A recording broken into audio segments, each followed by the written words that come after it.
pag-asa at kinabukasan. Naniniwala ba kayo? Grabe naman yung kung makatili naman si ate, pati tonsil niya gustong tumakbo yan.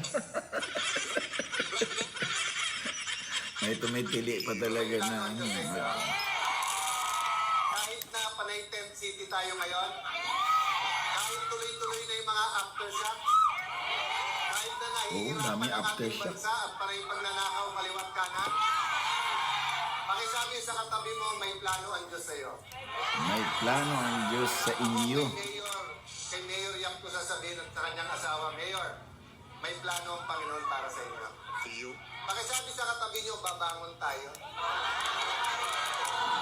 Hindi ho biro yan ha, bilang isang local government official diyan sa hindi biro yung pinagdadaanan ngayon ng Jensan, yung mga nasa lata. Tingnan niyo mga kababayan. Gobernador, Ganito mayor, ka-unfair ang ang buhay sa Pilipinas. Hindi pa ho talagang direktang nakabangon yung mga kababayan natin dyan sa... tinigilan ho ng mainstream media. Dapat mas matindi pa ho sa bagyo ang nangyari dyan. Kasi pagka nabagyo ka, lubog ka lang.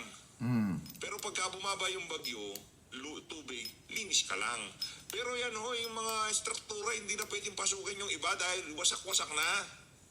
Diba, yung donation drive ng ibang mga non-government organization, hindi naman tuloy-tuloy. Paano makakabangon yung mga kababayan natin dyan? Ngayon natin kailangan yung ayuda, yung lagi nilang pinagmamalaki yung ayuda na yan. Ba't ngayon kailangan ng ayuda? Bakit ngayon wala? Hira. Sa Cebu nga mayroon, pero sa Senado, may nag-post sa FB, una po ang Panginoon.